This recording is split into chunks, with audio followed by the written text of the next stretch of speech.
بسم اللہ الرحمن الرحیم الحمد للہ رب العالمین وبہ نستعین وصلی اللہ وسلم علی سید الانبیاء والمرسلین وعلی آلہ واصحابہ اجمعین ومن تبعہم باحسان الی یوم الدین اما بعد۔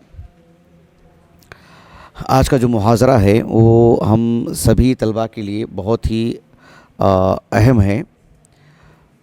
آپ نے اشتہار میں موضوع دیکھا کہ اصول الفقہ کا ایک معروف قاعدے کی وضاحت ہے، مفہوم الموافقہ والمخالفہ۔ یہ جو قاعدہ ہے اللہ سبحانہ و تعالیٰ کی شریعت کو سمجھنے کے لیے بہت ہی اہم ہے، بہت ہی یعنی اہمیت کا حامل ہے، اس اعتبار سے کہ آپ نے اکثر دیکھا ہوگا، صرف اصول فقہ کی کتابوں کی میں بات نہیں کر رہا ہوں۔ اصول فقہ تو اصول سے متعلق کتابیں ہوتی ہیں، میں عام فقہی کتابیں بتا رہا ہوں، یعنی جو فقہ الحدیث ہے اور جو احادیث کی شروحات ہیں اور جو تفاسیر ہیں، ان سب میں آپ اس کو بکثرت پائیں گے۔ عمومی طور پر جو عامت الناس ہوتے ہیں وہ احسن البیان اور کچھ اردو کی تفاسیر دیکھتے ہیں، ان میں ان کے جو مترجمین ہوتے ہیں اور یہ جو چھوٹی موٹی اردو تفاسیر ہیں یہ بہت ہی مفید ہوتی ہیں، لیکن ان سب اصولی مباحث کو وہ جگہ نہیں دیتے ہیں کیونکہ وہ ان کے موضوع سے خارج ہوتی ہے چیز۔ لیکن اگر آپ دیکھیں گے مثلا حافظ ابن کثیر کی رحمہ اللہ جو تفسیر ہے، کہنے کو ہم سمجھتے ہیں کہ حافظ ابن کثیر رحمہ اللہ ایک عظیم مفسر ہیں، ظاہر بات ہے، لیکن ایک عظیم اصولی بھی ہیں۔ آپ کیسے آپ ایک عظیم مفسر ہو سکتے ہیں بغیر ایک عظیم اصولی ہونے کے؟ یہ ناممکن سی بات ہے۔ آپ جو حدیث کی جن اصحاب علم نے شرحیں لکھی ہیں، صحیح بخاری کی، صحیح مسلم کی، سنن ابی داؤد، ترمذی وغیرہ وغیرہ وغیرہ، آپ دیکھیں گے کہ المفہوم یہ لفظ بہت ہی مانوس لفظ ہے، معروف لفظ ہے، تقریباً آپ کو یہ لفظ ملتا رہے گا تفاسیر کی کتابوں میں، شروحات میں، فقہ الحدیث میں وغیرہ۔ تو اس نقطہ نظر سے اس بات کو جاننا بہت ضروری ہے، ورنہ جو عمومی بات ہے کہ اصول الفقہ کو شرعی احکام و مسائل کے لیے جاننا کتنا اہم ہے، اس پر تو ہم نے گفتگو کر چکے ہیں۔ یہاں یہ بتانا مقصود ہے کہ اس اصول کو بھی جاننا بے حد ضروری ہے۔ میں ایک بات یہ کہہ دوں آپ سے کہ آج کا یہ جو درس ہے، میں آپ کو یعنی جسے کہتے ہیں نا کہ تقریب، یعنی ایک مفہوم، یعنی جو مفہوم ہے اس کا ایک مفہوم، اس کی وضاحت، یہ مجھے مقصود ہے۔ یعنی میں چاہ رہا ہوں کہ آپ کو میں آسانی سے اس مسئلے کو سمجھا سکوں۔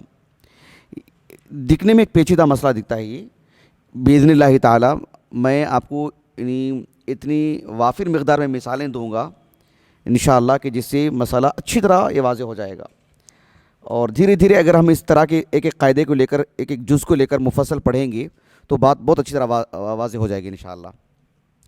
آپ دیکھیں گے کہ بہت سارے مباحث ایسے ہوتے ہیں جس میں دو موقف ہوتے ہیں، کبھی 3 موقف ہوتے ہیں، علی الاقل 2 موقف تو ہوتے ہیں بیشتر مسائل میں۔ وہ 2 موقف کیوں کر ہوتے ہیں وہ خود ایک مستقل ایک مسئلہ ہے اس کو سمجھنے کے لیے، لیکن میں اس نشست میں وہ ہر 2 موقف کی وضاحت نہیں کروں گا۔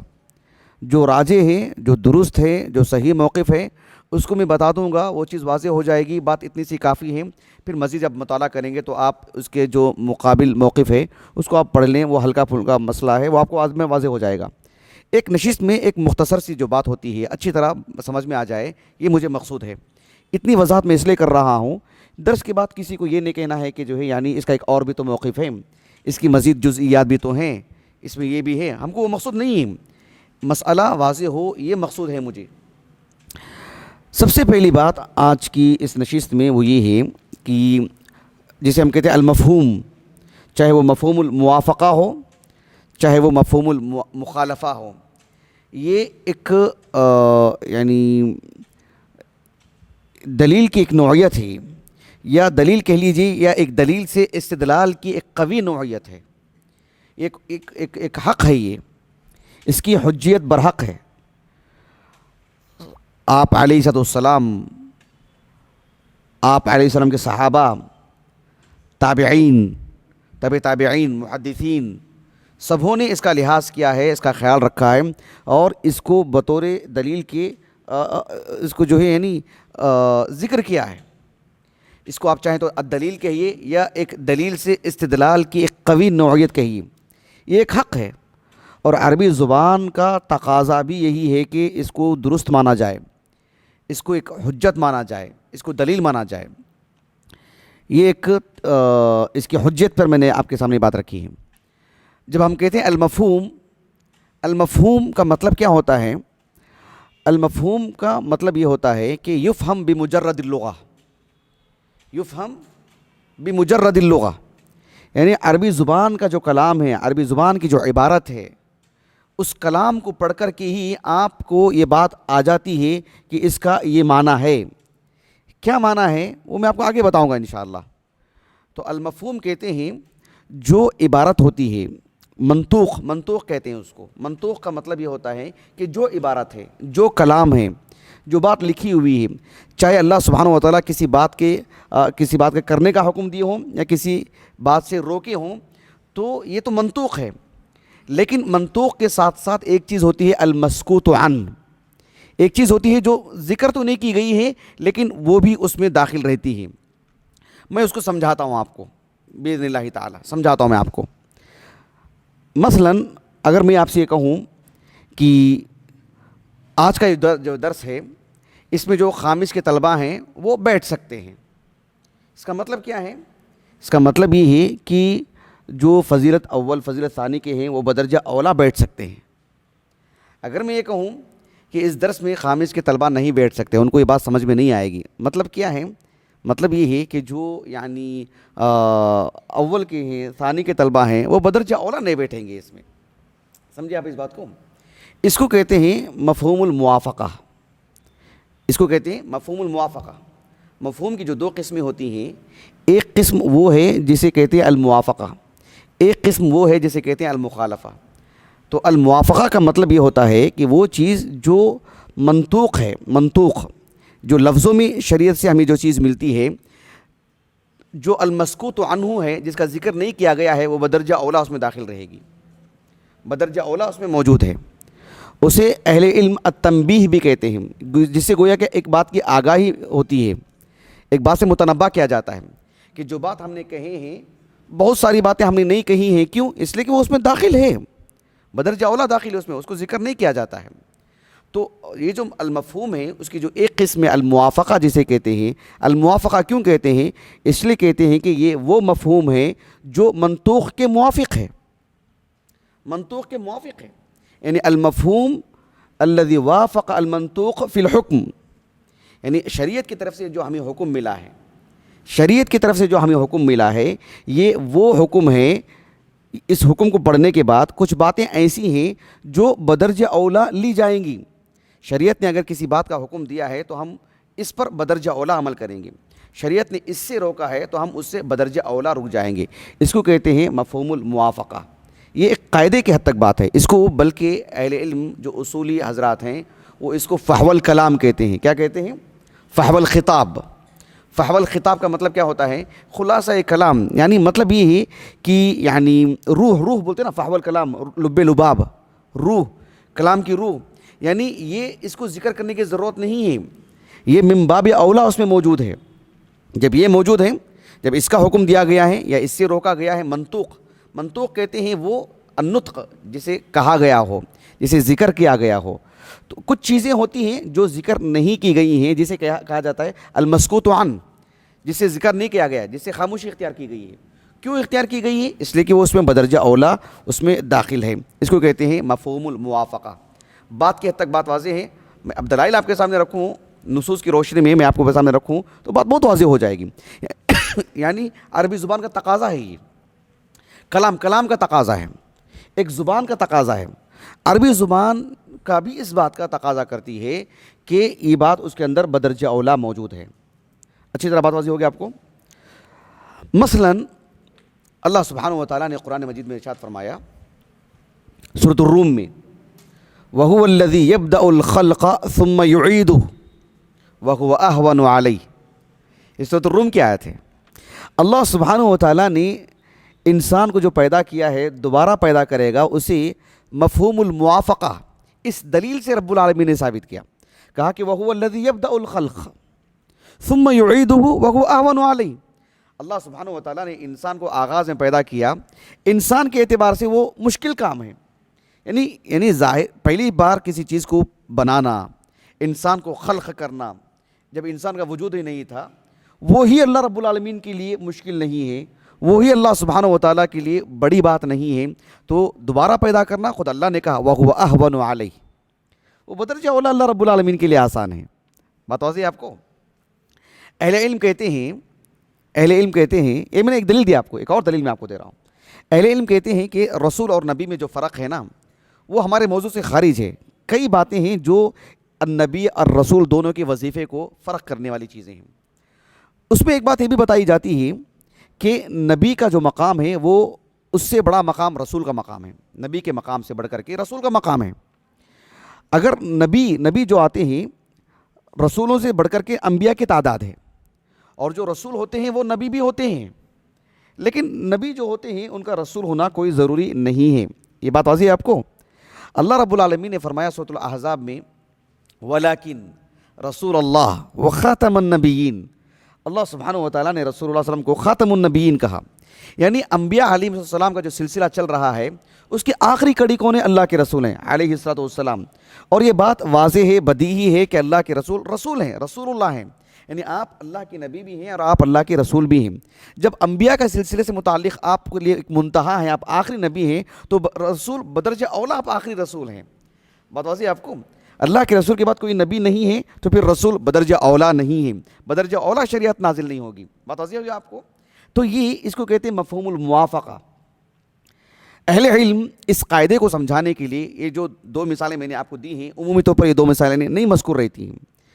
ایک مثال جو بہت ہی زیادہ ذکر کی جاتی ہے اس قاعدے کے تحت شروع سے لے کر آخر تک، اگر آپ متقدمین میں متاخرین میں اس دور کے علماء میں آپ دیکھیں گے، اس قاعدے کو سمجھانے کے لیے جو مثال دیتے ہیں وہ سورۃ الاسراء کی ہے۔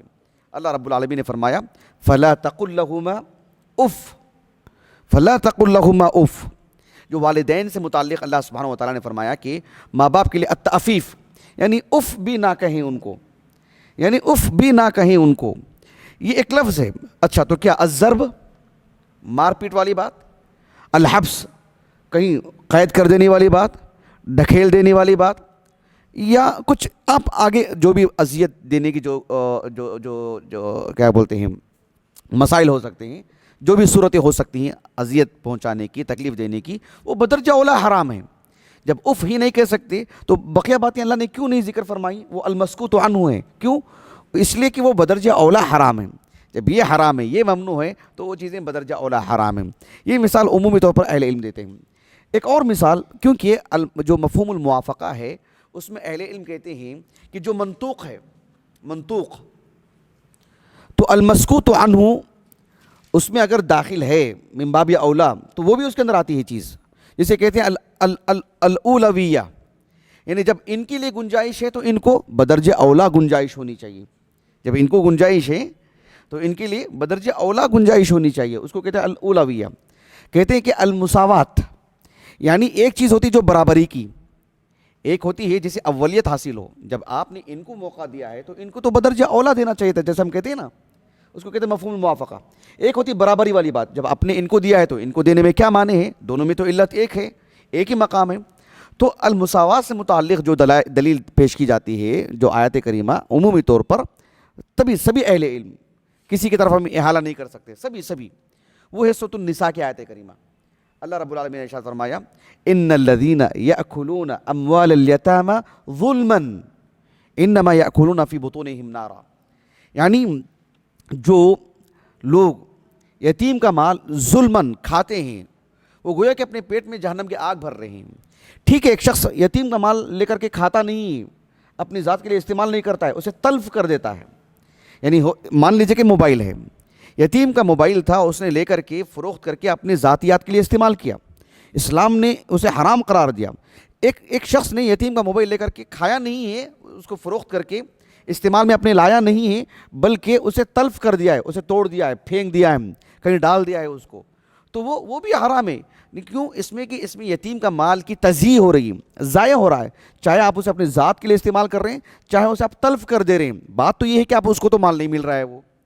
تو بہرحال یہ اللہ سبحانہ و تعالیٰ نے یتیم کے مال کو تلف کرنے سے متعلق تو نہیں روکا نا، اس پر تو وعید نازل نہیں کی نا، اس پر زجر اور توبیخ ڈانٹ ڈپٹ والی تو بات نہیں آئی ہے نا. کیوں نہیں آئی ہے؟ اس لیے کہ وہ بھی برابر کی بات ہے، یعنی اس سے ملتی جلتی اس قبیل کی چیزوں کو نہیں ذکر کیا جاتا. ایک چیز ذکر کر دی جاتی ہے المسکوت عن، المنطوق وہ جس کو ذکر کیا گیا ہے، المسکوت عن جس کو ذکر نہیں کیا گیا ہے، جس پر خاموشی اختیار کی گئی ہے. وہ کیوں؟ اس لیے کہ وہ اس میں داخل ہے، یعنی ایک ایسا مفہوم ہے جو منطوق کے موافق ہے، یعنی وافق المنطوق فی الحکم، یعنی حکم کے اعتبار سے اس سے موافق ہے وہ، اس لیے اس کو مفہوم الموافقہ کہا جاتا ہے. بات اچھی طرح واضح ہے. دور حاضر میں اصول فقہ سے متعلق آپ دیکھیں گے کہ یعنی کتابوں کی کثرت ہے. اگر میں کہوں تو مبالغہ نہیں ہوگا کہ کم و بیش 500 کے قریب آس پاس رسائل آپ نیٹ پہ دیکھ سکتے ہیں، کچھ مختصر، کچھ مطول، کسی کی شرح یا کچھ الگ الگ نوعیتیں، بکثرت. میں کوئی جذباتی بات نہیں کہہ رہا ہوں، کچھ آگے پیچھے ہو سکتا ہے. اور اس دور میں اصول فقہ کو بہت ہی سہل کر کے پیش کیا گیا، آسان کر کے پیش کیا گیا. اس دور میں اصول فقہ کو ایک اور جو پہلو غالب ہے، وہ یہ جو نمایاں پہلو ہے کہ ایک دو مثالوں سے نہیں، 50 مثالوں سے قواعد کو سمجھایا گیا ہے. اس دور میں سمجھنا اللہ کے فضل و کرم سے بہت آسان ہے. قدیم کتابیں اٹھا کے دیکھیں آپ، عبارتوں میں تقعید، پیچیدگی بہت ہے، مثالیں ایک دو ہوتی ہیں، اور مثالوں میں اتنی تنگی ہوتی ہے کہ 3 قاعدوں کے لیے بھی کبھی کبھی ایک ہی مثال سے کام لے لیا جاتا ہے. اس کی متعدد وجوہات ہو سکتی ہیں، لیکن اس دور میں اہل علم کو اللہ رب العالمین نے جو قوت بخشی ہے، بات یہ نہیں کہ قدیم علماء سے مقابل آگے نہیں، اس دور میں طلباء کے ذوف کی وجہ سے اہل علم نے خوب کام کیا، اس پر آسان کر کے پیش کیا. یہ مقصود ہے. ورنہ قدیم علماء کے اندر گہرائی بہت تھی، لیکن وہ جو چند مثالوں کے ذریعے سے یا عبارتوں کے اندر جو تقعید تھی، اس وجہ سے بات بہت پیچیدہ ہو جاتی تھی.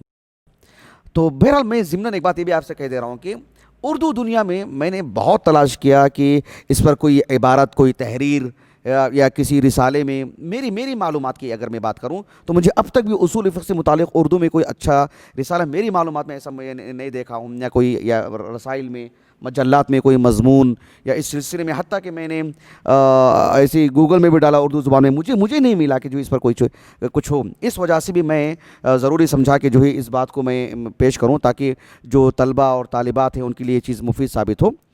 بہرحال تو مفہوم الموافقہ سے متعلق میں یہ بات تمہیدی باتیں جو شروع میں کہنی چاہیے تھی، اب میں نے ضمناً یہ بات کیوں کہی، اس وجہ سے کہی ہے میں نے کہ جو مثالیں میں نے آپ کو دی ہیں، اتنی کثرت سے مثالیں آپ کو ملیں گی آج کل اللہ کے فضل و کرم سے، کتابوں میں، نیٹ کی دنیا میں، گوگل پر اگر سرچ کریں آپ، کہ مسئلہ بہت اچھی طرح واضح ہوگا. حتیٰ کہ آپ دیکھیں گے کہ جو کتابیں میں مثالیں پھیلی ہوئی ہیں اس کو بھی ایکجا کیا گیا ہے. مثلاً آپ دیکھو اہل علم جو خاتون، ایک عورت جو ایک لیڈر بنتی ہے، حکمرانی کرتی ہے، کسی قوم کی سربراہ بنتی ہے، شریعت نے منع کیا ہے اس پر. اہل علم اس سلسلے میں جو نص پیش کرتے ہیں اس کے ساتھ ساتھ مفہوم الموافقہ سے بھی استدلال کرتے ہیں. کیسے؟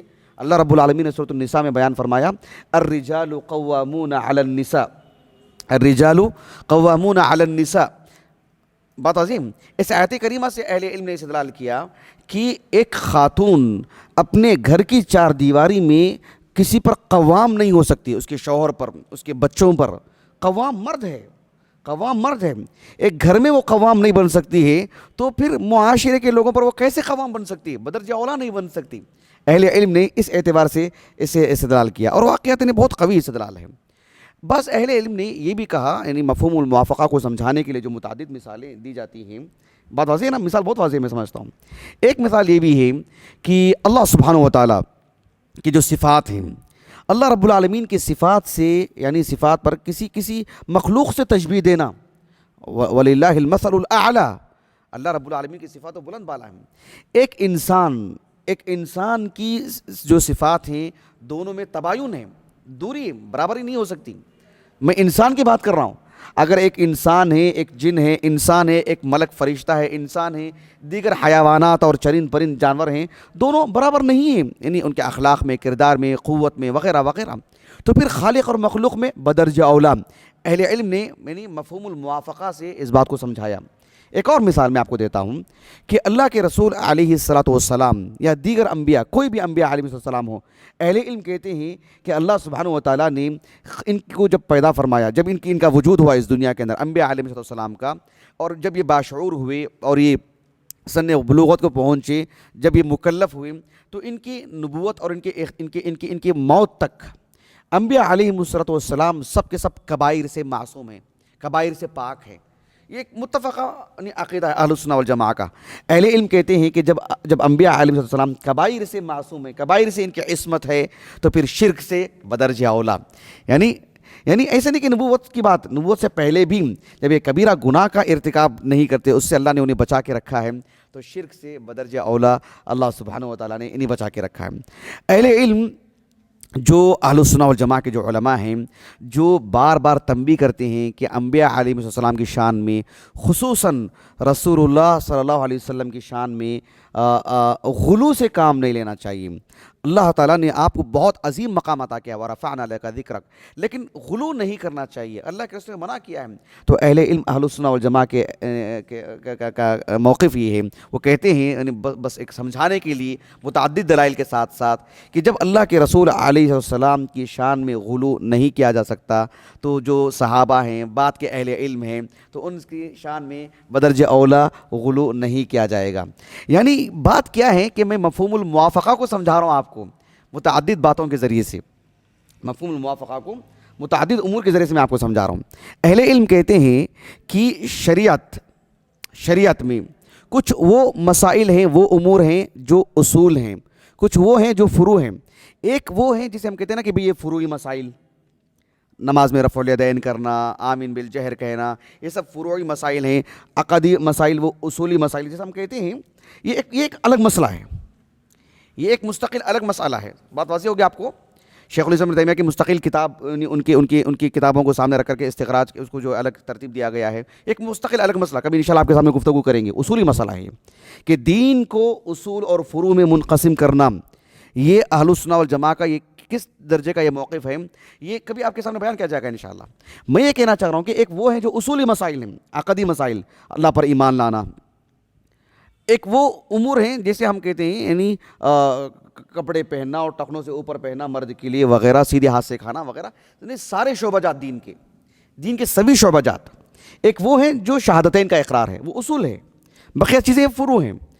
اہل علم کہتے ہیں کہ اللہ سبحانہ و تعالیٰ جب کفار سے فروع کا مطالبہ کرتا ہے، یعنی ایک کافر کو جہنم میں 2 طرح کی سزا عیاذاً باللہ، ایک اس کے اللہ پر ایمان نہیں لانے کی وجہ سے، ایک اس نے اگر ٹخنوں سے اوپر نہیں پہنا ہے تو، سبحان اللہ العظیم. ایک خاتون کو اگر وہ شوہر کی نافرمانی کر رہی ہے، اس کی وجہ سے بھی اسے سزا دیں گے رب العالمین، اور اگر وہ اصلاً کافر ہے اس وجہ سے بھی سزا دی جائے گی. ایک مرد ہے جو اپنی بیوی کے حقوق ادا نہیں کرتا، اس وجہ سے بھی اسے اللہ تعالیٰ کے ہاں سزا ہے، اور وہ اصلاً کافر ہے اس وجہ سے بھی اللہ کے ہاں اس کے لیے سزا ہے عیاذاً باللہ. لیکن ایک شوہر ہے جو اپنی بیوی کے ساتھ حسن سلوک کرتا ہے، تو کیا وہ عمل قبول ہوگا؟ نہیں قبول ہوگا. کیوں؟ اصل نہیں ہے اس کے پاس. لیکن جب بات سزا کی آتی ہے تو دونوں کا مطالبہ ہے اس کے پاس.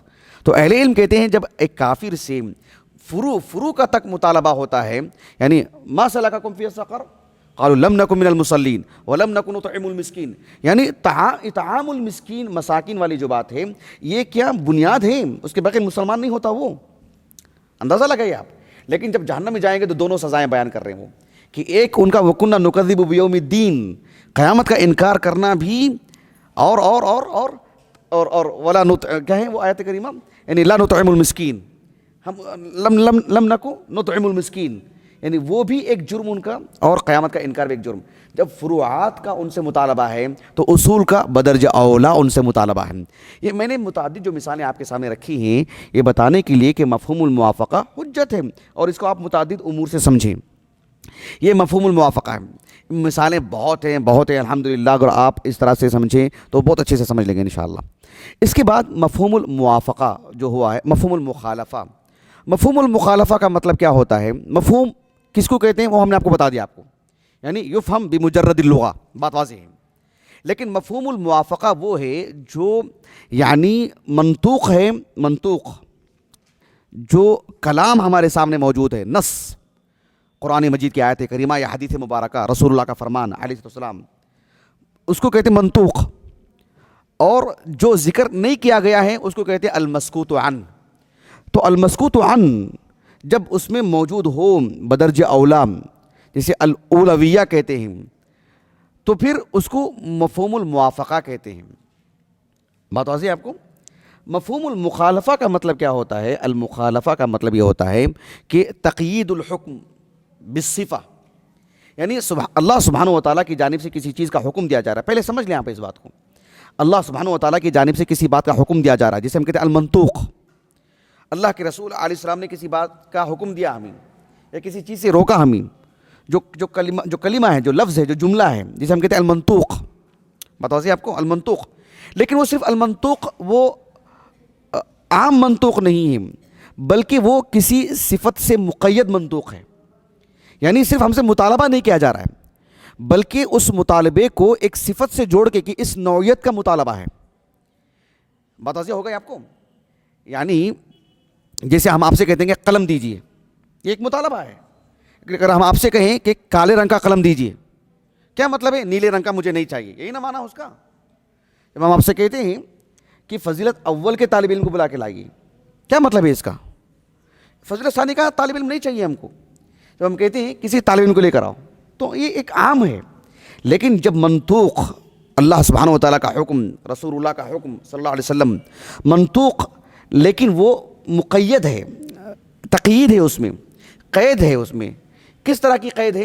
کسی صفت سے متعلق، ایک نوعیت کی، اسی طرز کا مطالبہ ہم سے کیا گیا ہے، یا کسی عادت کے ساتھ مطالبہ کیا گیا ہے، یا مشروط مطالبہ کیا گیا ہے. متوجہ ہے آپ کو؟ یا جو ہے مطلب کسی چیز میں حصر کر دیا گیا. میں آپ کو سمجھاؤں گا آگے انشاءاللہ. تو یہ اس کو کہتے ہیں مفہوم المخالفہ. تو مفہوم المخالفہ کیوں کہتے ہیں؟ اس لیے کہ منطوق اور جو المسکوت عنہ ہے وہ اس کی نقیض ہے، وہ دونوں مقابل ہیں. وہ اس کی مخالفت کر رہا ہے، وہ اس کے مقابل ہے، اس کی نقیض ہے. وہ جو منطوق میں جو بات ہے، منطوق دیکھیے میں بارہا کہہ رہا ہوں آپ کو، منطوق اگر مقید نہیں ہے تو وہ اس میں بات آتی ہی نہیں ہے، وہ مفہوم المخالفہ کہلاتا ہی نہیں ہے. بات واضح آپ کو؟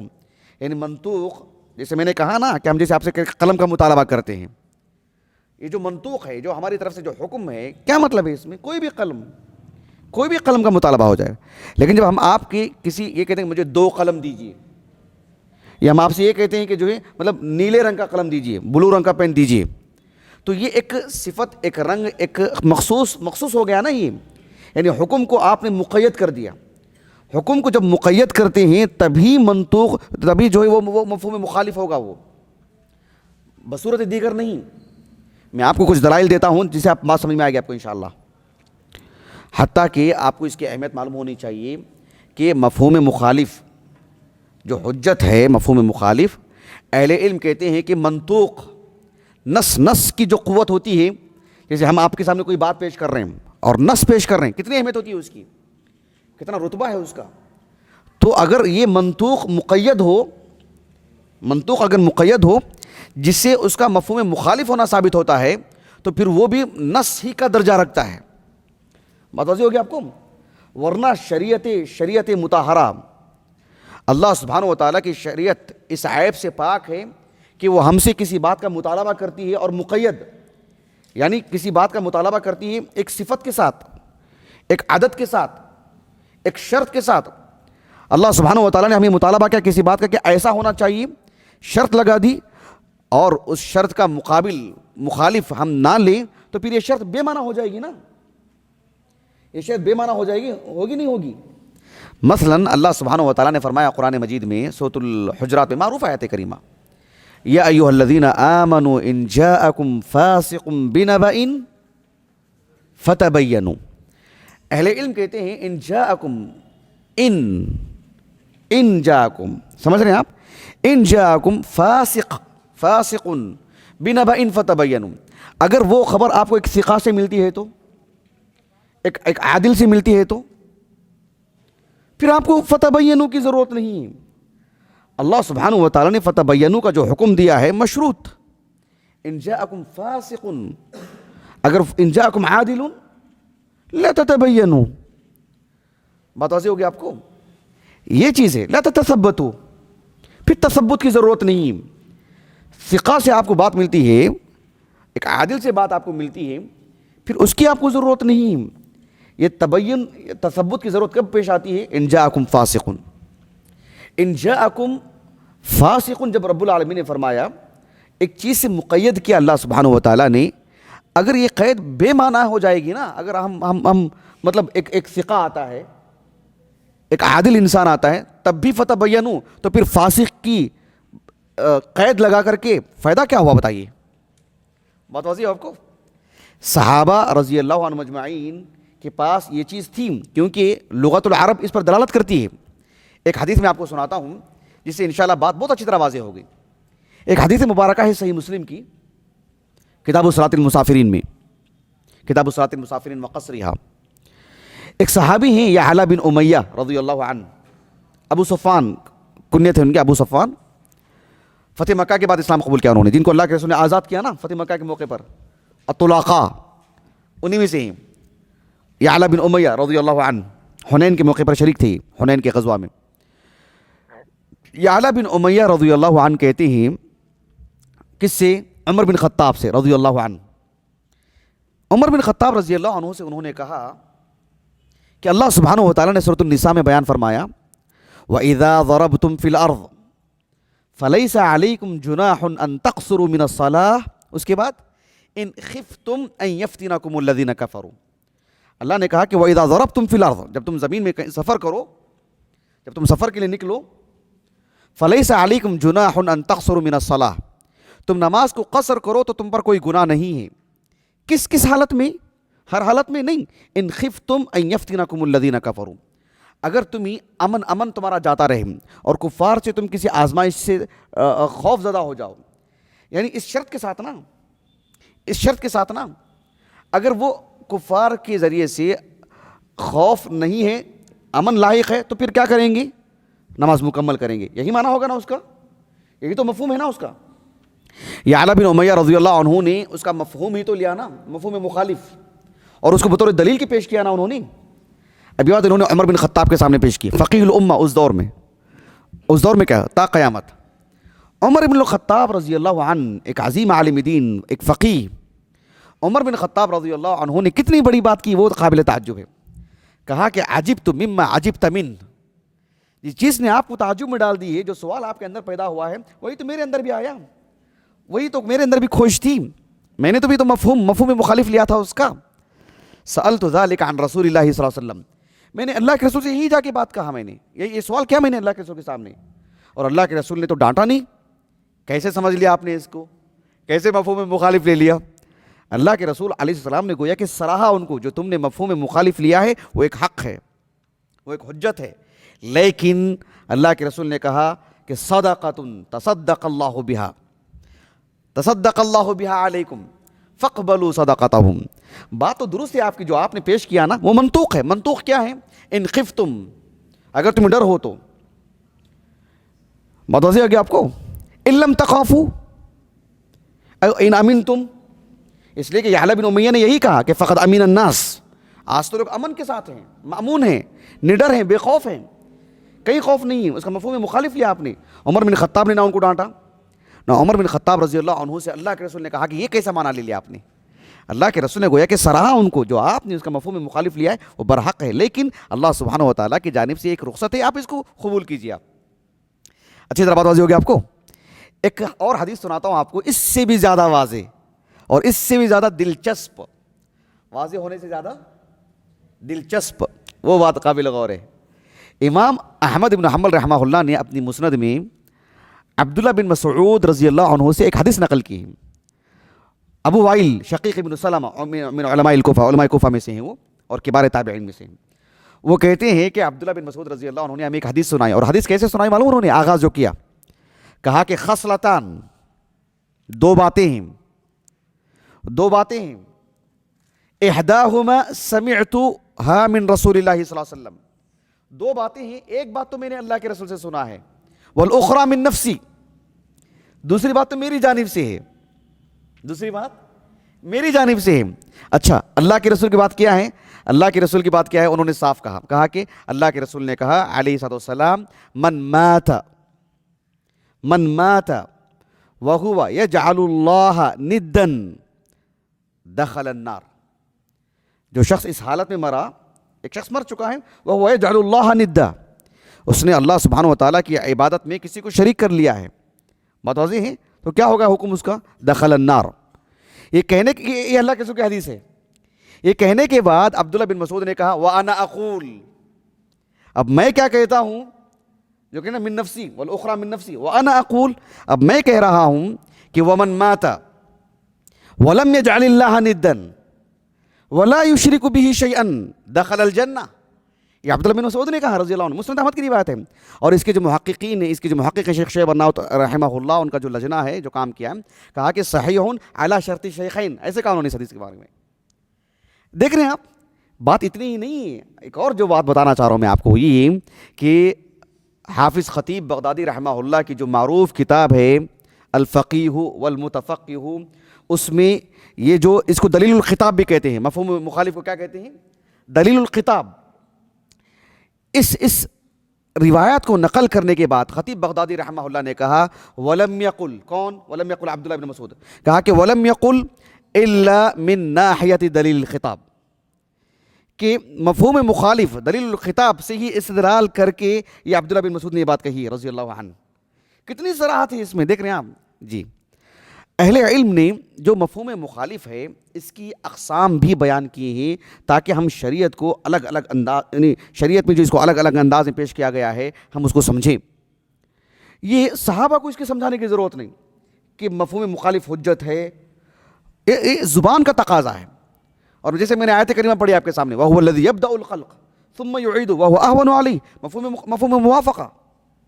کتنی صراحت ہے اس میں.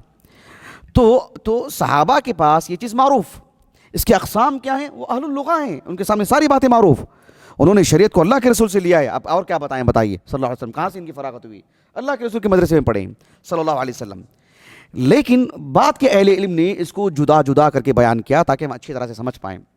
یہ جو مفہوم المخالفہ ہے اس کی کتنی اقسام ہیں آپ دیکھیں گے کہ جو ہے یعنی علامہ غزالی اور حافظ ابن قدامہ اور جو ہے امام نووی اور پھر جو متقدمین میں سے اور بھی دیگر اصحاب علم، متقدمین سے مراد جو ہے مطلب جو 7ویں 8ویں صدی ہجری کے آس پاس کے، یہ ساری باتیں یعنی میں نے شیخ شنقیطی رحمہ اللہ کی جو کتاب ہے نا مذکرۃ اصول الفقہ، اس سے میں نے یہ لی ہیں یہ باتیں، کہ انہوں نے متعدد اصحاب علم کا نام لے کر کے کہا کہ کسی نے 8 کسی نے 4 متعدد اقسام بیان کی ہیں، لیکن وہ ایک دوسرے میں ضم ہیں، ایک دوسرے میں داخل ہیں. انہوں نے جو 8 قسمیں بیان کی ہیں لیکن کچھ اصحاب علم نے 7 قسمیں بیان کی ہیں. میں کچھ باتیں آپ کے سامنے رکھتا ہوں اس سلسلے میں تاکہ مسئلے کو سمجھنے میں آسانی ہو. اہل علم کہتے ہیں کہ جو مفہوم المخالفہ ہے اس کی متعدد اقسام ہیں. ایک قسم یہ ہے کہ جسے کہتے ہیں یعنی مفہوم الصفہ. مفہوم الصفہ یعنی شریعت نے ایک بات کا حکم دی ہو یا ایک بات سے روکا ہو لیکن ایک صفت سے مقید کر کے کہ اس صفت سے مقید ہو، لیکن اگر اس کے مقابل اس کے بقیہ جو چیزیں ہیں وہ اس میں اس کے لیے چھوٹ ہے، وہ کر سکتا ہے یا جو اگر روکا گیا ہے تو وہ انجام دے سکتا ہے، انجام دینے کے لیے کہا گیا ہے تو پھر اس سے رکنا چاہیے. ورنہ وہ قید لگانے کا فائدہ کیا ہوگا؟ چیز کو مقید کر کے بیان کرنے کا فائدہ کیا ہوگا؟ بات اچھی طرح واضح ہوئی آپ کو. اگر ہم کہتے ہیں کہ جمعہ کے دن چھٹی ہے تو ہفتے کے دن تعلیم ہوگی. اگر ہفتے کو بھی چھٹی ہے تو پھر جمعہ کے دن نام لے کر کے کہنے کا جمعہ کے دن چھٹی ہے. بات واضح ہے آپ کو. اتوار کا دن ایک ایسا دن ہے ہمارے پاس جس میں آدھا دن ہمارے پاس تعلیم نہیں ہوگی، تو پیر کے دن، منگل کے دن. تو آپ کسی بات کو ایک چیز سے مقید کرتے ہیں تو اس قید کا فائدہ کیا ہوگا؟ اس کو مقید کرنے کا فائدہ کیا ہوگا؟ بات واضح ہوگی آپ کو. مثلا آپ دیکھو جیسے میں نے مفہوم الصفہ والی بات کی ہے، اہل علم کہتے ہیں کہ یہ آپ کو یہ تفاسیر میں تقریباً مل جائیں گے آپ کو یہ سب چیزیں. اللہ سبحانہ و تعالیٰ نے سورۃ النساء میں بیان فرمایا وَمَن لَّمْ يَسْتَطِعْ مِنْكُمْ طَوْلًا أَن يَنكِحَ الْمُحْصَنَاتِ الْمُؤْمِنَاتِ فَمِمَّا مَلَكَتْ أَيْمَانُكُم مِّن فَتَيَاتِكُمُ الْمُؤْمِنَاتِ. اللہ رب العالمین نے سورۃ النساء میں جب اس بات کو بیان فرمایا کہ المحصنات جو پاک باز عورتیں ہیں، مومن عورتیں، مسلمان ہونا ضروری ہے، ان سے اگر آپ نکاح نہیں کر سکتے، یعنی آپ کی طاقت نہیں ہے کہ آپ جو ہے ایک مسلمان جو آزاد عورت ہے اس سے شادی نہیں کر سکتے. مسلمان عورت سے مراد مسلمان ایک آزاد عورت, اس سے آپ شادی نہیں کر سکتے, اسے آپ مہر نہیں دے سکتے. تو آپ کی جو لونڈیاں ہیں, کہا کہ من فتیاتکم, نہیں کہا من فتیاتکم المؤمنات, آپ کی جو لونڈیاں ہیں, ایک لونڈی ملی ہے آپ کو لیکن وہ اس سے بھی اسلام نے قبول کی ہے, لیکن جب آپ اس سے نکاح کرنا چاہتے ہیں تو من فتیاتکم المؤمنات. تو المؤمنات کی جو صفت اللہ سبحانہ و تعالیٰ نے بطور قید کی لگائی ہے, کیا مطلب ہے؟ اگر وہ المشرکات میں سے ہو تو پھر آپ نہیں کر سکتے. بات واضح ہے آپ کو؟ اس کو کہتے ہیں مفہوم الصفہ. بہت اچھی طرح واضح ہے الحمدللہ. ایک حدیث مبارکہ ہے صحیح بخاری میں کتاب الشریکہ, حدیث جابر, بہت صراحت کے ساتھ ہے اس میں اس بات کو جو بیان کیا گیا ہے. جابر ابن عبداللہ رضی اللہ عنہما کہتے ہیں کہ قضا النبی صلی اللہ علیہ وسلم بالشفعہ فی کل ما لم یقسم. یعنی مان لیجئے کہ ایک عمارت ہے, ایک عمارت کا ایک ہی مدخل ہے, جو انٹرنس جو ہوتا ہے نا, ایک عمارت ہے اور اس میں انٹرنس ایک ہی ہے, مدخل داخل ہونے کی جگہ. مان لیجئے کہ اس میں ایک پانچ کمرے ہیں, 5 کمرے 5 لوگوں میں منقسم ہے. میرا ایک کمرہ ہے, آپ کا ہے, کسی اور کا ایک ہے. اس کو کہتے ہیں الشریکہ, مشارکت. ایسی صورت میں اللہ سبحانہ و تعالیٰ کی شریعت میں یہ حکم ہے کہ میں اپنا کمرہ فروخت کرنا چاہوں تو سب سے پہلے میں آپ سے کہوں, کیونکہ یہ مشکل ہو جائے گی کہ میں اپنا کمرہ, کیونکہ یہ مشترکہ چیزیں ہیں, اس میں شراکت سب کی ہے. مجھے پہلے آپ سے پوچھنا پڑے گا. اللہ کے رسول نے کہا علیہ السلام کے, جابر رضی اللہ عنہ کہتے ہیں کہ قضا النبی صلی اللہ علیہ وسلم بالشفعہ, یعنی ہمارے معاملات ضم ہونے چاہیے, ایک دوسرے سے مشترک ہیں. کہا کہ فی کل ما لم یقسم, جب تک تقسیم نہ ہو گیا ہو معاملہ. اللہ کے رسول نے کہا صلی اللہ علیہ وسلم فاذا وقعت الحدود ووضعت الطرق. آپ علیہ السلام نے فرمایا کہ جب معاملہ تقسیم ہو جائے اور راستے سب کے جدا جدا ہو جائیں تو پھر اللہ کے رسول نے اس کی اجازت دی صلی اللہ علیہ وسلم. مان لیجیے کہ میرا اپنا کمرہ ہے, میں کسی کو فروخت کرنا چاہ رہا ہوں اور اس میں آنے کی جگہ الگ ہے, بالکل الگ ہو چکا ہے, اور میرا اپنا معاملہ سب سے الگ کر چکا ہوں اور اس میں آنے جانے کا راستہ بھی بالکل الگ ہو چکا ہے. تو پھر اللہ کے رسول علیہ السلام نے یعنی مجھے اس بات کا حکم دیا ہے کہ میں اپنا معاملہ خود کر سکتا ہوں, بصورت دیگر نہیں کر سکتا ہوں. سمجھا آپ اس مفہوم کو؟ مفہوم مخالف خود اللہ کے رسول نے کیسے ایک بات کو واضح فرمایا. مثلا ایک حدیث مبارکہ ہے جو امام ابو داؤد رحمہ اللہ نے اپنی السنن کی کتاب الزکات میں لے کر آئے. ایک طویل حدیث ہے. ابو بکر صدیق رضی اللہ عنہ نے انس بن مالک رضی اللہ عنہ کو خط و کتابت کے ذریعے سے وہ باتیں لکھوائی تھی. خط و کتابت کے ذریعے سے متعدد مسائل اس میں زکات کے, اور بہت اہم رسالہ ہے وہ زکات سے متعلق. صدیق اکبر نے لکھوایا اس کو رضی اللہ عنہ. اس میں بکری کے زکات سے متعلق یہ بات ہے کہ وفی صائمۃ الغنم, وفی صائمۃ الغنم اذا كانت 40 ففيها شاة. صائمہ کس کو کہتے ہیں؟ صائمۃ یعنی جنگلی جانوروں کو جو خود سے جا کے جنگلوں میں جا کے چر کے آتے ہیں نا, اس کو کہتے ہیں صائمہ. ما جعل اللہ من بحیرۃ ولا صائمہ, جو جانور کو ایسے چھوڑ دیا جاتا ہے نا, صائمہ خود سے جا کے جانور چرتا رہے. تو یہ صائمۃ الغنم یعنی وہ بکریوں کا ریوڑ جو خود سے جا کے جنگلوں میں چرتا ہے. اللہ کے رسول علیہ السلام نے اس کی زکوٰۃ کی جو مقدار بتائی کہ 40 ہو تو اس میں سے ایک بکری دینا پڑے گا. صائمۃ الغنم. اہل علم اس کے بارے میں بتاتے ہیں کہ صائمۃ کی قید کیوں لگائی گئی؟ الغنم کافی تھا نا, وفی الغنم صائمۃ الغنم کیوں کہا؟ صائمۃ الغنم یعنی صائمۃ اس بکری کو کہتے ہیں یا اس جانوروں کو ریوڑ کو کہتے ہیں جو خود سے جا کے چر لیتے ہیں. لیکن اس کے مقابل معلوفۃ, جسے وہ بکری جو معلوفہ ہے, صائمہ نہیں معلوفہ, جسے آپ خود پالتے ہیں اپنے گھر میں, خود چارہ لا کے ڈالتے ہیں, اس کی زکوٰۃ کیا ہے؟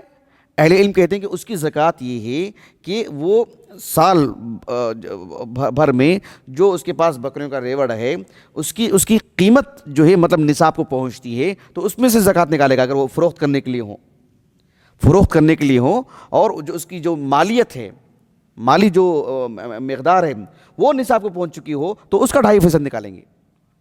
بات واضح آپ کو؟ کیوں یہ معنی لیا گیا ہے, معلوفہ کو الگ کیا گیا ہے؟ اللہ کے رسول نے صائمۃ الغنم سے متعلق کہا نا, صرف غنم سے متعلق نہیں کہا. تو گویا کہ الغنم کو ایک صفت سے مقید کر کے کہا، تو منطوق وہ کیا ہے؟ منطوق کیا ہے؟ مقید ہے، تو پھر اس کا مفہوم لیا جاتا ہے۔ تو مفہوم کیا ہے اس کا؟ اللہ کے رسول نے اس منطوق کو مقید کیا کس سے؟ اس ایک صفت سے۔ یہ ایک نوعیت ہے اس کی، مفہوم مخالف کی۔ ایک اور نوعیت وہ ہے جسے کہتے ہیں مفہوم الغایہ۔ مفہوم الغایہ، مفہوم الغایہ کا مطلب کیا ہے کہ اللہ سبحانہ و تعالیٰ کی شریعت میں کسی کام کو کرنے کا یا کسی کام سے ہمیں روکا گیا ہو ایک متعین وقت تک، اس کی ایک میعاد ہے، اس کی ایک میعاد ہے۔ جب آپ سے کہا جاتا ہے ہمارے اس جامعہ کے اندر کہ جو ہے 4:15 تک ہمارے پاس کلاس ہے، تو مطلب کیا ہے؟ اس کے بعد 4:15 کے اندر اگر آپ جو ہے غائب رہتے ہیں تو آپ سے مواخذہ ہوگا، اس کے بعد نہیں نا۔ تو اسی کو کہتے ہیں مفہوم الغایہ، یعنی اس کا مفہوم لینا، اس کا مفہوم مخالف لینا۔ مثلا اہل علم اس کے لیے جو مثال دیتے ہیں، جو سورۃ البقرہ کی آیت کریمہ ہے، اللہ رب العالمین نے فرمایا وَكُلُوا وَاشْرَبُوا حَتَّى يَتَبَيَّنَ لَكُمُ الْخَيْطُ الْأَبْيَضُ مِنَ الْخَيْطِ الْأَسْوَدِ مِنَ الْفَجْرِ وَكُلُوا وَاشْرَبُوا حَتَّى يَتَبَيَّنَ لَكُمُ الْخَيْطُ الْأَبْيَضُ۔ تو فجر تک کے لیے جو کھانے کی جو اجازت ہے، اس کے بعد کیا ہوگا؟ اس کے مفہوم مخالف کیا ہوگا؟ اس کا کھانا پینا حرام، تحریم کی بات شروع ہو جائے گی وہاں سے، کیونکہ اللہ سبحانہ و تعالیٰ نے کھانے پینے کو مقید کر کے پیش فرمایا ہے ایک وقت تک کے لیے۔ بات واضح ہے آپ کو؟ مفہوم مخالف۔ اسی سورۃ البقرہ میں اللہ رب العالمین طلاق کے مسائل میں کہا فَإِن طَلَّقَهَا فَلَا تَحِلُّ لَهُ مِن بَعْدِ حَتَّى تَنكِحَ زَوْجًا غَيْرَهُ۔ ایک شخص نے طلاق بتہ جسے کہتے ہیں، طلاق بائنہ جسے کہتے ہیں، طلاق رجعی نہیں، 3 طلاق کی جو میعاد ہے، مقرر وقت ہے، وہ گزر چکا ہے۔ اب وہ دونوں جدا ہو چکے ہیں، اب کسی اور سے اس نے شادی کی ہے، تو پہلے والے مرد کے پاس اگر وہ آنا چاہتی ہے تو اس کے لیے اللہ نے کیا فرمایا؟ فَإِن طَلَّقَهَا فَلَا تَحِلُّ لَهُ مِن بَعْدِ حَتَّى تَنكِحَ زَوْجًا غَيْرَهُ۔ وہ جب تک کہ دوسرے شوہر سے شادی نہیں کر لیتی، دوسرے شوہر سے شادی کر لے اور ایک ایسے حالات آ جائیں لا قدر اللہ کہ اس سے بھی جو ہے اس کو طلاق مطلقہ ہونا پڑے، تب جا کر کے پھر وہ اس سے شادی کر سکتی ہیں، بصورت دیگر نہیں۔ اس کا مفہوم مخالف واضح ہوا ابھی آپ کو؟ جی، اس کو کہتے ہیں یعنی مفہوم الغایہ۔ ایک اور جو اس کی نوعیت ہے، اہل علم کہتے ہیں کہ مفہوم الشرط۔ الشرط یعنی کسی چیز کو اللہ سبحانہ و تعالیٰ نے مشروط بیان فرمائے ہوں، اگر وہ شرط نہیں ہے تو ہم آپ سے کہتے ہیں کہ آپ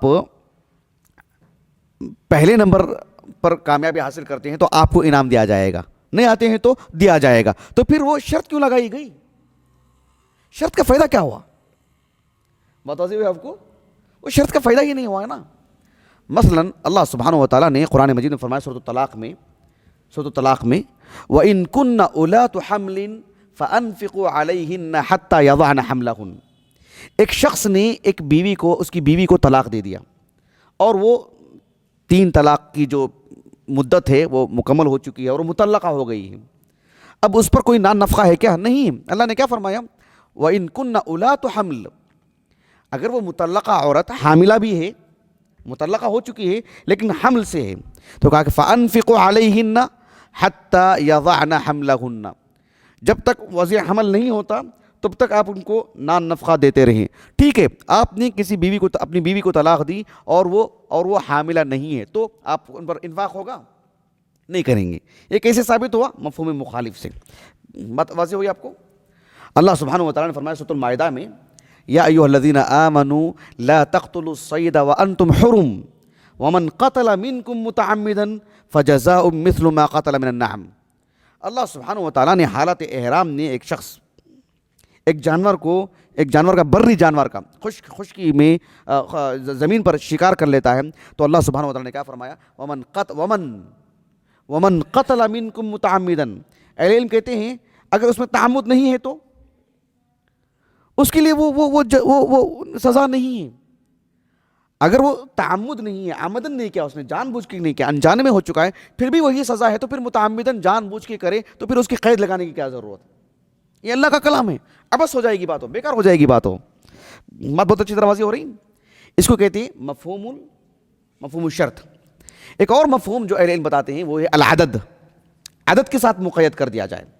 مثلا اللہ سبحانہ و تعالیٰ نے سورۃ النور میں بیان فرمایا الزانیۃ والزانی فاجلدوا کل واحد منہما 100 جلدہ، جو شادی شدہ ہیں اور زنا ہو چکا ہے تو اللہ سبحانہ و تعالیٰ کیا فرمایا 100 جلدہ، یہ تو 100 جلدۃ، میں عام قاعدے کی بات کر رہا ہوں، قرآن مجید کی آیت کریمہ 100 جلدۃ ہے، 100 کوڑے کی جو بات ہے مطلب کیا ہے کہ 101 نہیں ہونا چاہیے، یہی معنی ہے نا اس کا، نہیں اگر کسی نے 110 مار دیے ہیں تو پھر 100 اور شریعت میں اس کا مواخذہ بھی نہیں ہو رہا ہے اور شریعت میں اس کی بھی اجازت ہے، تو پھر 100 والی بات کیوں؟ اس کو کہتے ہیں مفہوم العدد، اس کا مفہوم مخالف کیا ہے کہ 101 نہیں ہونا چاہیے۔ اللہ رب العالمین نے فرمایا سورۃ المائدہ میں لا یؤاخذکم اللہ باللغو فی ایمانکم ولکن یؤاخذکم بما عقدتم الایمان فکفارتہ اطعام 10 مساکین، جو ایک شخص نے قسم کھائی ہو، قسم کی اقسام ہے، قسم کی بھی اقسام ہیں، لیکن وہ قسم جو قسم جسے مغلظہ کہتے ہیں، جس میں اس نے مؤکد قسم کھائی ہے اس نے، تو اس کا جو کفارہ ہے، اس قسم کو اس نے ادا نہیں کیا ہے، پورا نہیں کیا ہے، اور اس کا جو کفارہ ہے اللہ نے کہا 10 مساکین۔ تو اگر 10 مساکین کی بات ہو، مقصود کیا ہے کہ 12 نہ ہو 8 نہ ہو، اگر 12 بھی جائز ہے 8 بھی جائز ہے سب ہے، تو پھر اس کو مقید کرنے کی کیا بات ہے؟ بات اچھی طرح واضح ہوئی آپ کو۔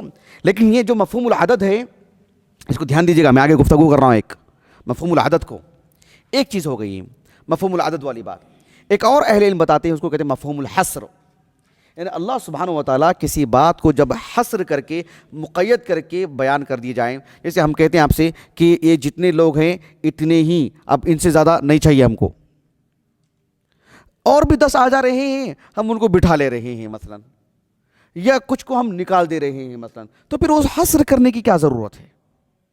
اس میں حصر کرنے کی کیا ضرورت ہے؟ فائدہ کیا ہوا حصر کرنے کا؟ اللہ سبحانہ و تعالیٰ نے فرمایا سورۃ توبہ میں انما الصدقات للفقراء والمساکین والعاملین علیہا والمؤلفۃ قلوبہم وفی الرقاب والغارمین وفی سبیل اللہ وابن السبیل فریضۃ من اللہ، یہ جو الاصناف الثمانیہ، یہ جو 8 قسم کے جو لوگ ہیں جنہیں زکوٰۃ دینے کی اللہ نے بات کی، تو کیا ہم جیسے کہتے ہیں کہ ان کو بھی دے سکتے ہیں؟ یقیناً وہ جن کو آپ کہتے ہیں نا کہ ان کو بھی دے سکتے ہیں، وہ اگر 8 میں کہیں ہوں گے، وہ اس کا دراسہ ہونا چاہیے۔ اگر مان لیجیے کہ وہ نہیں ہے، مثلا کوئی ایسا شخص ہے جو ان 8 میں نہیں آ پا رہا ہے، یا اللہ سبحانہ و تعالیٰ کا کلام ہے، یہ مکے کا خیال کر کے یا اس دور کا خیال کر کے نہیں کہا گیا نا، تو عالمی سطح کی چیز ہے، قیامت تک کے لیے ہے۔ اللہ سبحانہ و تعالیٰ نے 8 قسم بیان کی، تو 9ویں کوئی قسم نہیں ہے۔ اگر 9ویں قسم ہوتی تو پھر اس حصر کا فائدہ کیا ہے؟ متوجہ ہوئے آپ کو؟ اہل علم کہتے ہیں کہ جو صحیح بخاری کی پہلی حدیث مبارکہ ہے کتاب بدیع الوحی میں، حدیث عمر، معروف حدیث مبارکہ، اللہ کے رسول نے کہا صلی اللہ علیہ وسلم انما الاعمال بالنیات، اعمال کا معیار کس پر ہے، دار و مدار کس پر ہے؟ یہ ہم بچپن سے سنتے آ رہے ہیں، نیتوں پر ہے۔ اہل علم کہتے ہیں کہ اگر کوئی شخص ایک نماز پڑھ رہا ہے مثلا، لیکن نیت نہیں کی، اس نے نیت کا تعلق قلب سے ہے لیکن اس کے دل میں خیال ہی نہیں، بس ایسے ہی یوں ہی، تو کیا اس کا عمل قبول ہوگا؟ نہیں۔ کیوں؟ انما الاعمال بالنیات، جب اعمال کو نیات سے حصر کیا گیا ہے، اس کے بغیر بھی کوئی عمل کرتا ہے وہ بھی قبول ہو جا رہا ہے، تو پھر حصر کا فائدہ کیا؟ بات واضح ہو رہی ہے آپ کو؟ حصر کا فائدہ کیا رہ جائے گا؟ ایک اور قسم بتاتے ہیں اہل علم، وہ یہ ہے کہ جسے کہتے ہیں مفہوم الظرف، زماناً و مکاناً، یعنی اللہ سبحانہ و تعالیٰ کسی عمل کو، کسی اپنے فرمان کو ایک مکان سے جوڑ کے بیان کیا یا زمان سے جوڑ کے بیان کیا، تو اس کا مفہوم مخالف جو ہے لینا چاہیے، لیا جاتا ہے۔ اللہ سبحانہ و تعالیٰ نے فرمایا سورۃ البقرہ میں الحج اشہر معلومات فمن فرض فیہن الحج، حج کی جو مہینے ہیں وہ مہینے ہیں، شوال، ذوالقعدہ اور ذوالحجہ کے ایام، جو آغاز کے جو ایام ہیں، اللہ سبحانہ و تعالیٰ نے یہ حج کے ایام ہے۔ اگر کوئی سفر کے مہینے میں جاتا ہے حج کرنے کے لیے، اس کا مفہوم مخالف کیا ہے؟ آپ سفر میں نہیں کر سکتے، سفر میں نہیں جا سکتے آپ۔ بات واضح ہوئی آپ کو؟ اس بات سے اچھی طرح بات واضح ہو گئی۔ اللہ سبحانہ و تعالیٰ نے اس عبادت کو زمان سے، مخصوص ایام سے، اشہر معلومات، زمان سے مقید کیا رب العالمین نے۔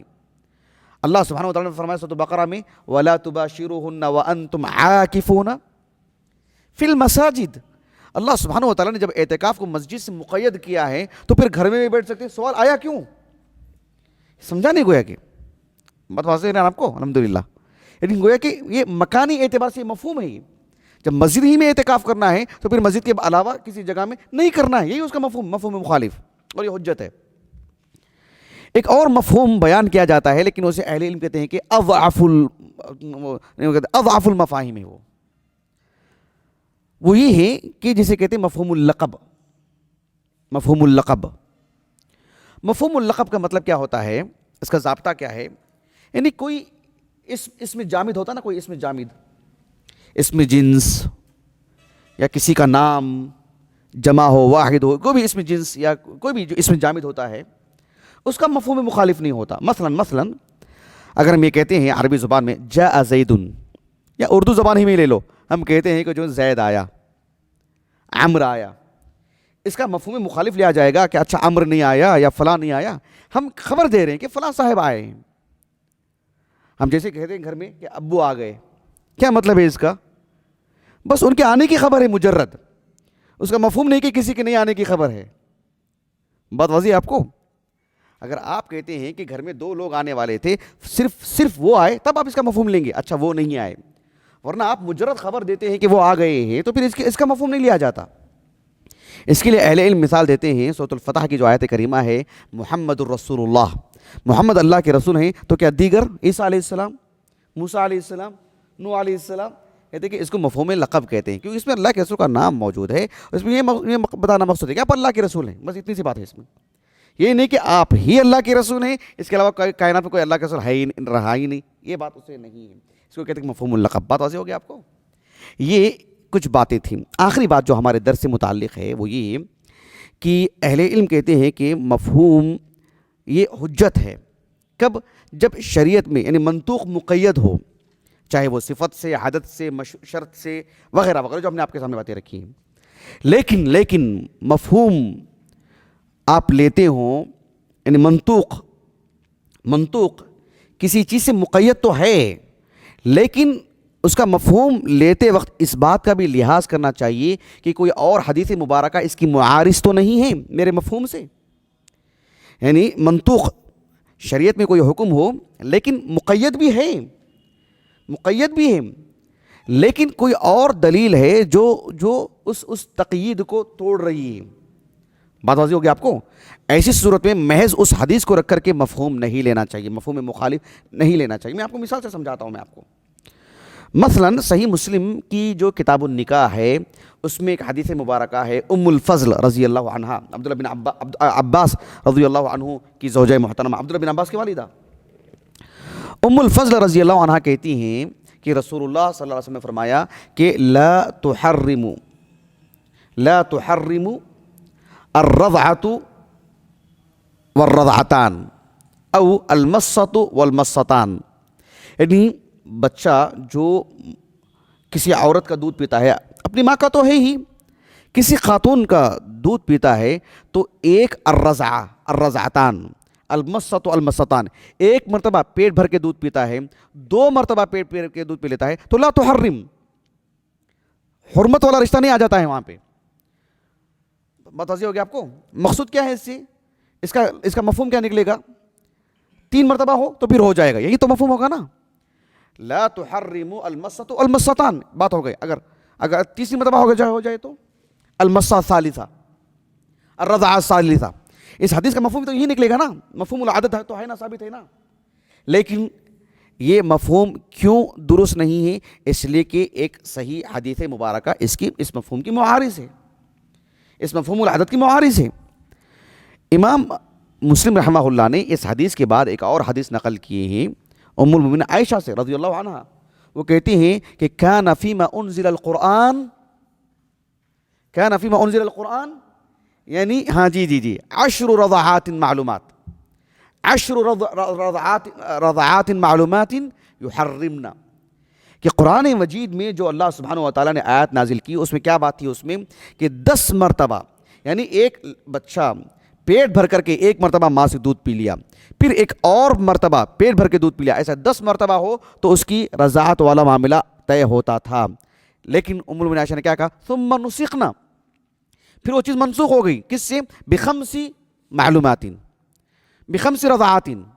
اب 5 مرتبہ یہی تو ہے اسلام میں، مطلب ہے کہ اس میں 2 والی جو بات ہے، 3 کا جو مفہوم لیا جا رہا ہے وہ خود درست نہیں ہے. کیوں؟ اس لیے کہ 5 کی عدد ابھی متعین ہے. اب 6 والی بات کے لیے مفہوم ہوگا وہ اس حدیث مبارکہ کا، یعنی مطلب یہ نہیں ہوگا. بات واضح ہے نا ابھی آپ کو؟ ایک اور حدیث مبارکہ میں آپ کو سناتا ہوں جو تقریباً سب جانتے ہیں. میں اور آپ کی بات نہیں کر رہا ہوں، میں عامت الناس میں جانتے ہیں اس حدیث مبارکہ کو، صرف طلبہ کی بات نہیں کر رہا ہوں. معروف حدیث مبارکہ، صحیح بخاری صحیح مسلم متفق علیہ حدیث مبارکہ ہے، معروف، بہت معروف. ابو ہریرہ رضی اللہ عنہ کہتے ہیں رسول اللہ صلی اللہ علیہ وسلم نے فرمایا 7 یظلہم اللہ یوم لا ظلہ الا ظلہ. 7 قسم کے لوگ ایسے ہیں جن کو اللہ سبحانہ و تعالیٰ عرش کے سائے میں انہیں جگہ دیں گے. 7 بات واضح ہے آپ کو؟ 7 مطلب کیا ہے؟ اگر اس کا مفہوم العدد اگر ہو تو کیا ہوگا؟ 8ویں کوئی قسم نہیں ہے. جبکہ صحیح مسلم کی حدیث ہے جو شخص کسی کو قرض دیا ہے اور اللہ کے لیے اسے ایک مہلت دیتا ہے اس کو بھی یہ فضیلت نصیب ہے. ایک 8ویں قسم ہو چکی ہے اس کی. بلکہ ابن حجر رحمہ اللہ نے 7 کی شرح کرتے ہوئے کہا کہ لا مفہوم لہو، یہاں اس کا مفہوم نہیں ہے. اس لیے کہ ایک تو صحیح مسلم کی حدیث اور تقریباً آپ نے تقریباً 14 قسمیں بتائی ہیں. اس میں سے کچھ ضعیف حدیثوں سے بھی ثابت ہے بات، لیکن ہم نے 14 تک لے کر گئے. اس میں اہل علم کے اشعار بھی ہیں ان 14 قسموں سے متعلق. مطلب ہے کہ اس 7 کا مفہوم العدد نہیں ہوگا. کیوں؟ اس لیے کہ دیگر دلائل اس کی معارض ہو رہی ہیں. یہ نقطہ واضح ہوا آپ کو؟ اسی طرح سے شریعت میں کسی بات کا حکم دیا گیا ہو، قرآن میں حدیث میں منطوق مقید بھی ہو، لیکن وہ جو تقیید ہے اس کے شریعت میں کچھ اور مقاصد بھی ہوتے ہیں، ان مقاصد کا لحاظ رکھنا چاہیے مفہوم لینے سے پہلے. بات واضح ہو رہی ہے آپ کو؟ مثلا اللہ سبحانہ و تعالیٰ نے کسی بات کا ذکر فرمایا ہے امتنان بطور نعمت کے، ایک احسان کے طور پر کسی چیز کو بیان فرمایا ہو رب العالمین نے، ایک احسان کے طور پر. میری بات واضح ہوئی آپ کو؟ ایک احسان کے طور پر اس کا مفہوم مخالف نہیں ہوگا. اللہ سبحانہ و تعالیٰ کسی چیز سے متنفر کرانے کے لیے، کسی چیز سے بغض پیدا کرانے کے لیے، کسی عمل سے نفرت پیدا کرانے کے لیے اس کو بیان کرتے ہوں، یا کسی چیز کو تاکید کے طور پر بیان کرنا مقصود ہو، تو ان سب کا مفہوم نہیں لیا جائے گا. مثالیں دوں گا میں آپ کو انشاءاللہ. کسی چیز کی عظمت بتانے کے لیے رب العالمین نے کہی ہوں تو ان سب کا مفہوم نہیں لیا جائے گا. مثلا اللہ رب العالمین نے منافقین سے متعلق فرمایا سورۃ توبہ میں استغفر لهم او لا تستغفر لهم ان تستغفر لهم 70 مرة فلن يغفر الله لهم. آپ ان کے لیے استغفار کریں نہ کریں، اگر آپ ان کے لیے 70 مرتبہ بھی استغفار کرتے ہیں تو فلن یستغفر اللہ لهم، اللہ ان کی کبھی مغفرت نہیں کرے گا. بات واضح ہوئی آپ کو؟ ان تستغفر لهم 70 مرة، 70 مرتن کی اگر بات ہو، اگر کوئی یہ کہے سأزیدہ علی 70، اب میں 70 سے زیادہ کروں گا میں، یہ مفہوم لیا گیا کون؟ لینے والے اللہ کے رسول ہیں صلی اللہ علیہ وسلم. صحیح بخاری کی حدیث ہے، صحیح بخاری کی حدیث مبارکہ ہے. اللہ کے رسول نے کہا صلی اللہ علیہ وسلم کہ اللہ سبحانہ و تعالیٰ نے جو 70 کی بات کہی ہے سأزیدہ علی 70، کیوں؟ وہ مفہوم ہے، مفہوم العدد. لیکن اللہ سبحانہ و تعالیٰ نے کہا کہ یہ مفہوم العدد درست نہیں ہے. کیوں؟ کہا کہ لا تصلی علی احد منہم، لا تصلی علی احد منہم مات ابدا ولا تقم علی قبری. لا تصلی علی احد منہم مات ابدا ولا تقم علی قبری، آپ ان کی جنازے کی نماز نہ پڑھیں. مطلب لا تصلی علی احد منہم، یعنی آپ ان کے لیے دعا نہ کریں، آپ ان کی نجات کی دعا نہ کریں، استغفار نہ کریں ان کے لیے، اور ان کی خبر کے پاس بھی آپ نہ کھڑیں، کیونکہ 2 ہی جگہ دعا کی جاتی ہے. اچھی طرح بات واضح ہوگی آپ کو؟ یعنی اس عدد کا مفہوم لیا گیا، لیکن اللہ سبحانہ و تعالیٰ نے کہا کہ یہ نہیں کہا کہ اس کا مفہوم کیسے لیا گیا، کہا کہ لا تصلی علی احد منہم مات ابدا ولا تقم علی قبری. یہ آیت کریمہ اس مفہوم کو رد کر دے رہی ہے. اچھی طرح بات واضح ہوگی آپ کو؟ کیوں؟ وہاں اللہ سبحانہ و تعالیٰ کو یہ مقصود نہیں ہے کہ 70 مرہ ہو تو 71 مرتبہ کوئی کر لے، یہ مقصود نہیں ہے. مقصود یہ کہ آپ جتنی مرتبہ بھی کر لیں، یعنی گویا کہ منافقین کے لیے ایک تئیز، یعنی گویا کہ ایک طرح سے مایوسی ان کے دل میں ڈالی جا رہی ہے کہ 70 مرتبہ بھی کر لیں. بات یہ نہیں کہ کوئی 71 مرتبہ کر لے تو آپ کے لیے مغفرت ہو جائے گی، نہیں.